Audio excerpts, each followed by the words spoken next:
Hello everyone, so this is Ashish Kumar and I hope you all are doing good. Students, being anonymous के हमारे इस process में आज हम देखने वाले हैं कि आईपी एड्रेस के जरिए हम अनोनिमस कैसे रह सकते हैं। और इसी आईपी एड्रेस के जरिए अनोनिमस रहने में हमारे पास नॉर्मली दो टर्म्स आती है और एक कंफ्यूजन भी आता है कि सर वीपीएन या प्रॉक्सी दोनों में से बेस्ट कौन है अनोनिमस रहने के लिए, या फिर अच्छे लेवल पर अनोनिमस रहने के लिए दोनों में से बेस्ट किसे माना जाए। बिना देरी करते हुए स्टार्ट करते हैं स्टूडेंट। सबसे पहले समझते हैं वीपीएन के बारे में। वीपीएन का full form students virtual private network होता है और जैसा कि इसका नाम है यहाँ पे होता यह है कि आपको एक प्राइवेट नेटवर्क प्रोवाइड कर दिया जाता है, यानी एक सिस्टम प्रोवाइड कर दिया जाता है जो एक मीडिएटर का वर्क करेगा। इसका मतलब कि सर ये एक नॉर्मल यूजर है, उसने अपने सिस्टम में वीपीएन सर्विस को स्टार्ट करा। जब वीपीएन सर्विस को स्टार्ट करा तो उस सिस्टम को एक नया सिस्टम अलॉट हो चुका है, एक वीपीएन सिस्टम अलॉट हो चुका है। और इसमें खास बात यह है कि सर ये जो सिस्टम है इसके पास एक पब्लिक आईपी एड्रेस है, एग्जांपल के तौर पे 1.1.1.1 एंड इसका एक पोर्ट ओपन है, मान लेते हैं पोर्ट नंबर 81।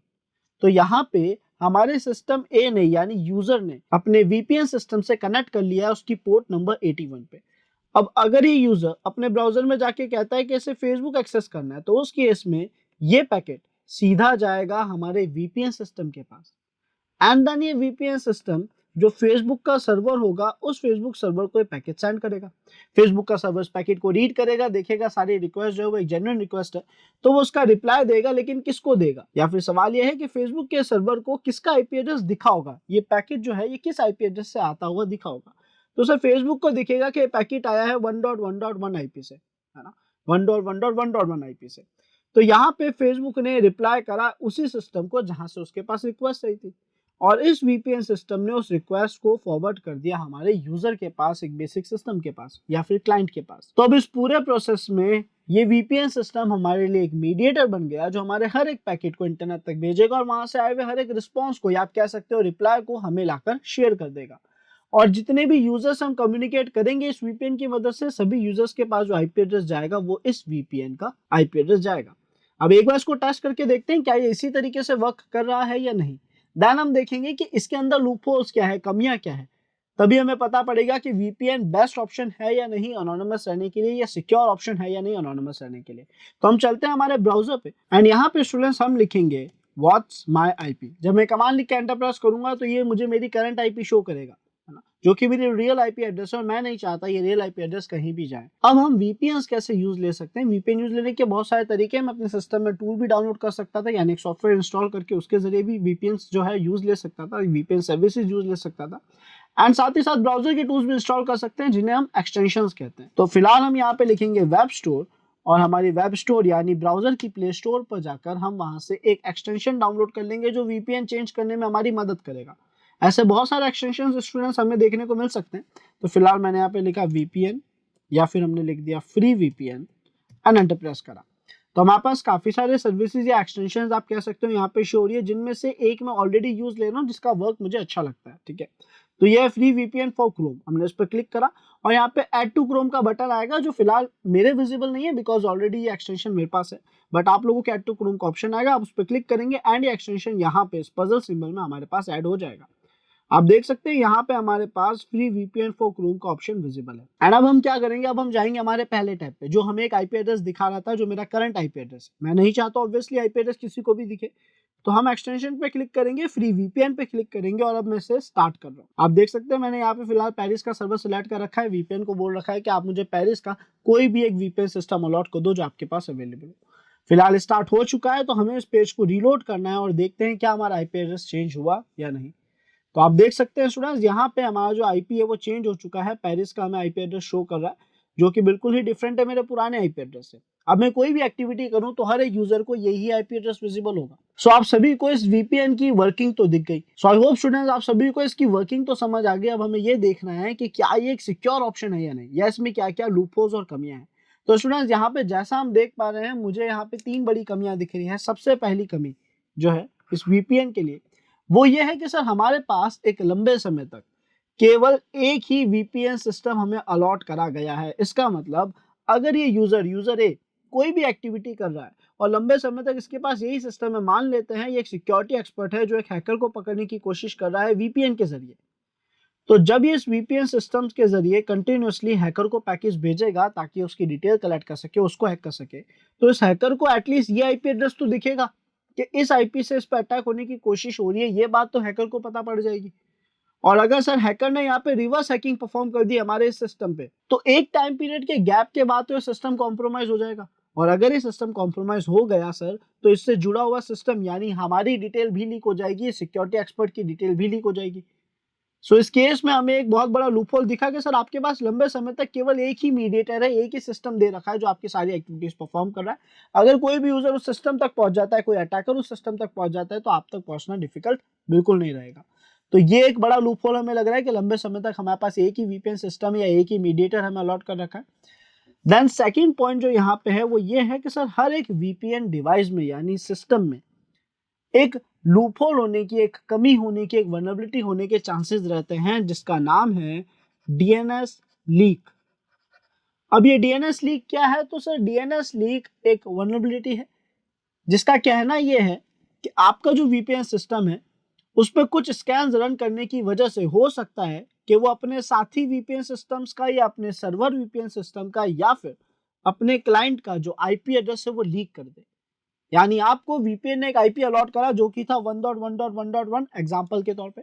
अब अगर आप यहाँ पे स्कैनिंग करते हैं और ये आपको कोई भी दूसरा आईपी शो कर रहा है उस स्कैन में, एक डिटेल्ड स्कैन में जिसको हम डीएनएस लीक टेस्ट कहते हैं, अगर वहां पे ये कोई भी दूसरा आईपी एड्रेस आपके लीक कर रहा है, कोई भी दूसरा आईपी एड्रेस आपको शो कर रहा है, तो उसको हम सिक्योर नहीं मानेंगे। हो सकता है वो इसके एडमिन का आईपी हो जिसके जरिए हम तक पहुंचना डिफिकल्ट ना रहे, हो सकता है वो हमारा ही आईपी लीक कर दे। दोनों ही केसेस पॉसिबल है डीएनएस लीक की वजह से। सो ऑब्वियसली हम नहीं चाहेंगे कि यहाँ पे डीएनएस लीक पॉसिबल हो, बट अक्सर किसी भी सिस्टम में, किसी वीपीएन सिस्टम में, मैं सर्विस का नहीं कह रहा, चाहे वो नॉट वीपीएन है, किसी भी वीपीएन की सर्विस हो, उनके द्वारा दिए गए किसी भी वीपीएन सिस्टम में ये कमी होने के चांसेस हो सकते हैं। तो हम क्या करेंगे, एक टेस्ट करके देखेंगे क्या हमें जो फिलहाल वीपीएन अलॉटेड है वहां पे डीएनएस लीक की कमी तो नहीं है। तो हम फिर से जाएंगे हमारे ब्राउजर में एंड यहाँ हम लिखेंगे डीएनएस लीक टेस्ट और एंटर प्रेस करेंगे। हमारे पास जो सबसे पहली वेबसाइट है आप देख सकते हैं dnsleaktest.com। हम उस पर क्लिक करेंगे और वो हमारा बाय डिफॉल्ट आईपी जो अभी हमारे वीपीएन के जरिए हमें अलॉटेड है वो ग्रैब कर लेगा एंड देन हम वहाँ पे दो तरीके के टेस्ट रन करेंगे। पहला टेस्ट जो है वो एक स्टैंडर्ड टेस्ट, एक नॉर्मल टेस्ट है जिससे हमें एक ओवरऑल आइडिया लग जाएगा। और अगर हम चाहें तो एक एक्सटेंडेड टेस्ट यानी एक बड़ा टेस्ट भी रन कर सकते हैं ताकि हमें 100% अश्योरिटी मिल जाए कि ये जो आईपी मुझे करंटली अलॉटेड है क्या इसमें डीएनएस लीक की कमी है या नहीं। तो हमने कहा स्टैंडर्ड टेस्ट पर क्लिक करके देखते हैं। सो आप देख सकते हैं स्टूडेंट्स यहाँ पे इसने कोई भी दूसरा जो आईपी है या दूसरा कोई डोमेन है वो लीक नहीं करा है, लेकिन इसने अपना जो सर्वर का डोमेन था वो लीक कर दिया जिसके जरिए हम सर्वर तक पहुंच सकते हैं, वहां से इंफॉर्मेशन ले सकते हैं। हालांकि इतना डिफिकल्ट नहीं है, ये ऐसे भी पॉसिबल हो पाता, बट अच्छी बात यह है कि इसने कोई भी दूसरा आईपी डोमेन लीक नहीं करा।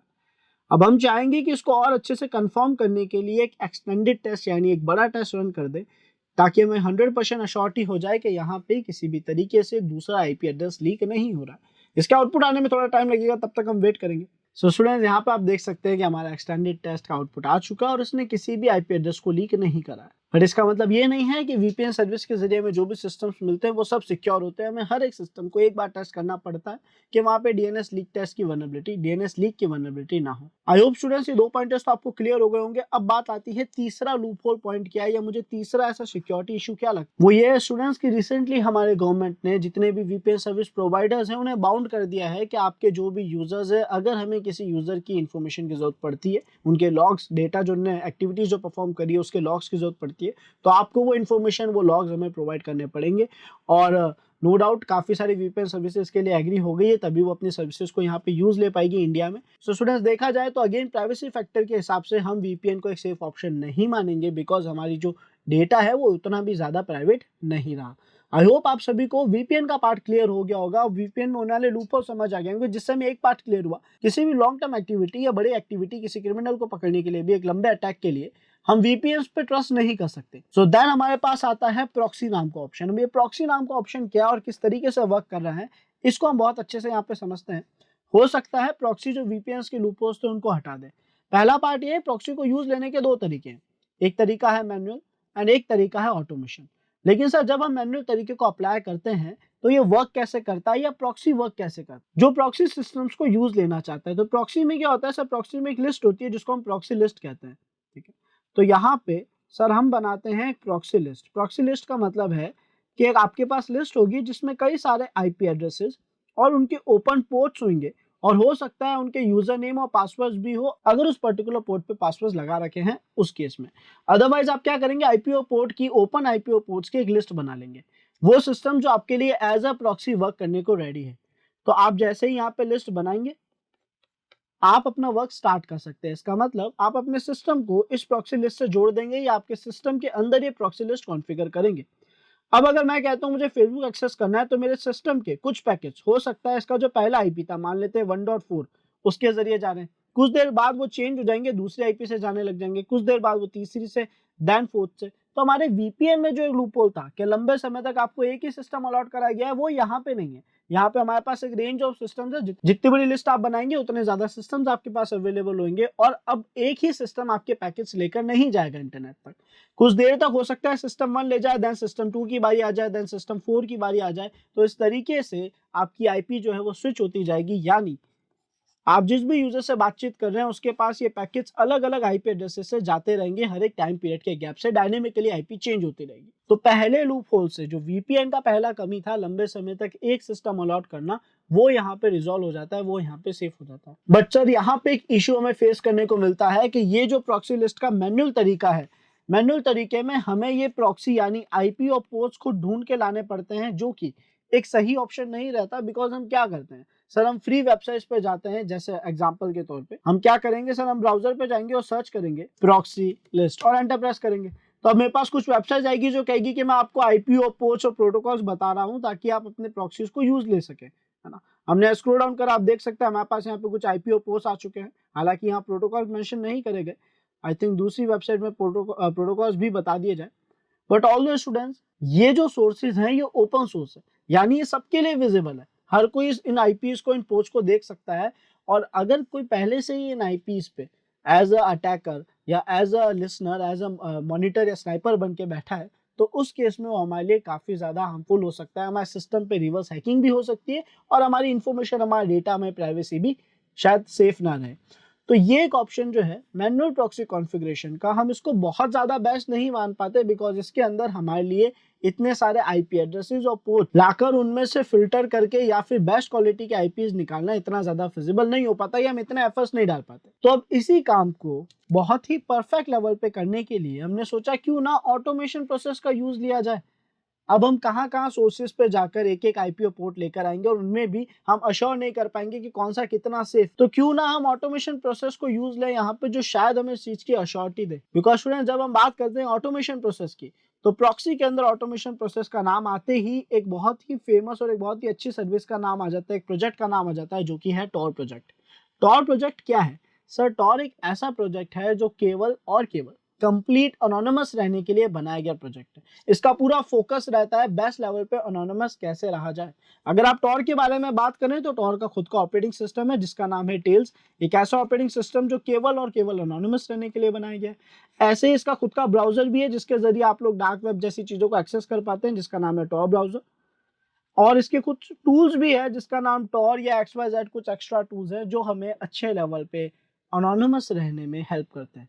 तो हमने सोचा क्यों ना एक ऐसा प्रोजेक्ट जिसका पूरा मोटिव, पूरा फोकस ही अनोनिमस रहने पर है, जो अपनी सर्विसेज को दिन ब दिन बेस्ट करता जा रहा है अनोनिमस रहने के लिए, हम उसी की उन सर्विसेज को यूज लेके खुद को अनोनिमस रखें। तो यहाँ पे बात आ जाती है कि टॉर के जरिए अनोनिमस रहने में हमें क्या क्या प्रॉफिट्स है। इससे पहले कि हम उन सारे प्रॉफिट्स को देखिए, एक बार टॉर के जरिए अनोनिमस रहने के प्रोसेस को प्रैक्टिकल देख लेते हैं। हम चाहें तो हमारी विंडोज मशीन को भी यूज ले सकते हैं, हम चाहे तो लिनक्स मशीन को भी यूज ले सकते हैं, हमें बस वहाँ पे टॉर ब्राउजर को यूज लेने की जरूरत है, नहीं डाउनलोड करने की जरूरत है। तो फिलहाल आप देख सकते हैं मैंने यहाँ पे टॉर ब्राउजर को डाउनलोड करके इंस्टॉल कर रखा है। हम इसे ओपन करेंगे और देखते हैं हमें किस लेवल की सिक्योरिटी प्रोवाइड करता है। और अगर ये क्वेश्चन है कि सर हम टॉर ब्राउजर कहाँ से डाउनलोड या इंस्टॉल कर सकते हैं, तो बहुत इजी प्रोसेस है। हम अपने ब्राउजर पे जाएंगे और वहां पे जाके लिख देंगे टॉर ब्राउजर, और जैसे आप एंटर प्रेस करेंगे यहाँ पे डाउनलोड टॉर ब्राउजर का ऑप्शन आ चुका है टॉर प्रोजेक्ट की वेबसाइट में। और जब हम यहाँ जाएंगे सर, तो हमारे पास ये रहा डाउनलोड टॉर ब्राउजर का ऑप्शन। हम किसी भी ऑपरेटिंग सिस्टम के लिए, चाहे एंड्रॉइड हो, चाहे लिनक्स हो, चाहे मैक हो, चाहे विंडोज हो, किसी के लिए भी टॉर को डाउनलोड कर सकते हैं और फिर इंस्टॉल कर लेंगे। अब इसको यूज लेके देखते हैं सर। तो यहाँ पे ऑलवेज कनेक्ट ऑटोमेटिकली ऑप्शन को मैंने टिक कर दिया है और कनेक्ट बटन पर क्लिक कर रहा हूँ ताकि अपने सर्किट से कनेक्ट कर सके। इसके जरिए आपको बहुत डिटेल में समझ आ जाएगा कि क्यों टॉर के नेटवर्क को, टॉर के इस प्रॉक्सी नेटवर्क को ऑनियन लेयर्स कहा जाता है या मल्टीपल लेयर्स की सिक्योरिटी कहा जाता है, ये किस तरीके से वर्क कर रहा है। आई थिंक हमारा सर्किट जल्द ही क्रिएट हो जाएगा और उसके बाद हम किसी भी वेबसाइट को विजिट करेंगे और देखेंगे काम कैसे कर रहा है। अब किस वेबसाइट को विजिट करा जाए, तो हमने कहा WSCubeTech पे ही चलते हैं। तो हमने यहाँ पे लिखा WSCubeTech.com और एंटर प्रेस कर दिया। अब सर टॉस स्लो क्यों चलता है, इसके पीछे का रीजन भी आप सभी को बहुत अच्छे से क्लियर हो जाएगा यहाँ पे। फिलहाल आप देख सकते हैं WSCubeTech.com की वेबसाइट ओपन हो रही है एंड इसको ओपन होने में एक बेसिक टाइम जो है या उससे ज्यादा टाइम जो है वो लग रहा है। नॉर्मली नहीं लगता इतना टाइम, इसके पीछे भी एक रीजन है। फिलहाल वेबसाइट ओपन आई थिंक करीब करीब हो ही चुकी है। अगर आप यहाँ पे ध्यान से देखें इसके URL वाले एड्रेस बार में, तो यहाँ पे इस लॉक बटन के पास में आपके पास एक बटन है, आपके पास एक आइकन यहाँ पे आपको शो हो रहा है, जिस पे अगर आप होवर करें तो आप देखेंगे टॉस सर्किट लिखा हुआ दिख रहा है। अब सर अगर हम इस पर क्लिक करें तो ये मुझे बताएगा कि मेरा पैकेट किस तरीके से सर्वर तक पहुंच रहा है WSCubeTech के। तो आप देखेंगे मेरे ब्राउजर से निकलते ही वो एक यूनाइटेड किंगडम के सर्वर के जरिए पहुंचा स्वीडन के सर्वर के पास, देन फिर से स्वीडन के सर्वर के पास जो कि डिफरेंट सर्वर है, एंड देन WSCubeTech के पास। यानी आपके और WSCubeTech के बीच में आपको 3 मीडिएटर्स प्रोवाइड कराए जा रहे हैं एक ही टाइम पे, जो आपके पैकेट को WSCubeTech के सर्वर तक पहुंचा रहे हैं और वहां से रिप्लाई लाकर आपको दे रहे हैं। तो ऑब्वियसली बात है स्टूडेंट्स, ये उस प्रोसेस को स्लो तो करेगी, यानी हमारी इंटरनेट सर्विसेज जो है या वेबसाइट लोडिंग टाइम जो है वो स्लो तो डेफिनेटली होगा, बट ये एक बहुत अच्छे लेवल की सिक्योरिटी दे रहा है। और इसमें अगर हम ध्यान से देखें तो जो सबसे पहला सिस्टम हमें अलॉट करा गया है, आप चाहें तो सर्किट चेंज कर सकते हैं। आप देखें मैंने यहाँ पे क्लिक करके सर्किट फिर से चेंज करा है। जितनी बार भी आप सर्किट चेंज करेंगे, एक बात आप डेफिनेटली देखेंगे, जो भी आपको पहला सिस्टम अलॉट करा जाएगा उस पहले सिस्टम में आपको एक गार्ड जरूर मिलेगा। जरूरी नहीं हर बार यूनाइटेड किंगडम का ही हो, फिलहाल कोइंसिडेंस ऐसा है कि हमें उसी का मिल रहा है, बट सर हमें एक जो भी पहला सिस्टम मिलेगा वहां पे हमें एक गार्ड प्रोवाइड कराया जाएगा। इस गार्ड का मतलब है कि इस सिस्टम को एक्स्ट्रा सिक्योर कर रखा है, फायरवॉल कॉन्फ़िगरेशंस कर रखी है, ताकि इसको हैक करना या इस तक पहुंचना डिफिकल्ट हो जाए।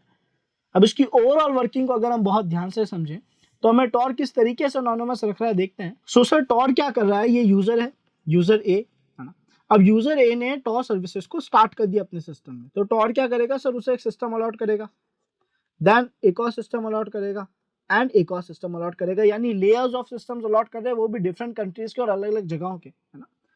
और फाइनली हमारा पैकेट पहुंचता है एक सर्वर तक। अब अगर इसने लिखा कि इसे फेसबुक से बात करनी है, यूजर ए ने कहा फेसबुक कम्युनिकेट करना है, तो इसके सिस्टम से पैकेट जाएगा हमारे टॉर के पहले सिस्टम के पास, जिसका नाम हम बी रख देते हैं। बी से ये जाएगा सी यूजर के पास, सी से जाएगा डी के पास, एंड डी से जाएगा ये सीधा हमारे फेसबुक के सर्वर के पास। फेसबुक को किसका आईपी दिखेगा सर, ऑब्वियसली बात है जो डी यूजर था, जो हमारा टॉर का थर्ड सिस्टम था, केवल उसका आईपी एड्रेस विजिबल होगा। फेसबुक उसको रिप्लाई करेगा, वो उस रिप्लाई को फॉरवर्ड करेगा सी के पास, सी करेगा बी को, एंड बी लाएगा हमारे मेन यूजर यानी ए के पास। अब इस प्रोसेस में ऑब्वियसली बात है मेरे पास 3 लेयर्स ऑफ आईपी एड्रेस है अलग अलग कंट्रीज के। जो सेकंड जो पहली लेयर है आईपी की, वहां पे सर स्पेशल गार्ड और लगा हुआ है जो एक्स्ट्रा सिक्योरिटी प्रोवाइड कर रहा है, ताकि कोई भी इसको कॉम्प्रोमाइज ना कर पाए या इसमें मिलिशियस पैकेज सेंड ना कर पाए।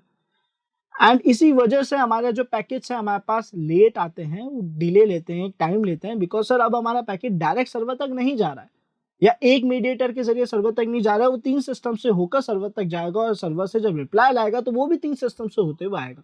तो ऑब्वियसली बात है वो टाइम लेगा। लेकिन स्टूडेंट्स, ये जो लेयर्स ऑफ आईपी एड्रेसेस हमें मिल रही है एक ऑनियन की तरह, वो हमें एक बहुत अच्छे लेवल पे एनोनिमस रखने में मदद कर रही है। मेरी कोई भी डिटेल गलती से भी यहाँ पे आईपी की तो शेयर नहीं हो सकती। आई होप आप सभी को कंसेप्ट समझ आ गया होगा कि प्रॉक्सी के अंदर हम बहुत ट्रस्ट करते हैं ऑटोमेशन में, टॉर सर्विस पे, और इसकी मदद से हम बहुत अच्छे लेवल पे एनोनिमस भी रह सकते हैं। सो स्टूडेंट्स, आई होप आप सभी को आज का हमारा कंसेप्ट क्लियर होगा। मिलते हैं नेक्स्ट वीडियो में। Thanks for watching this video.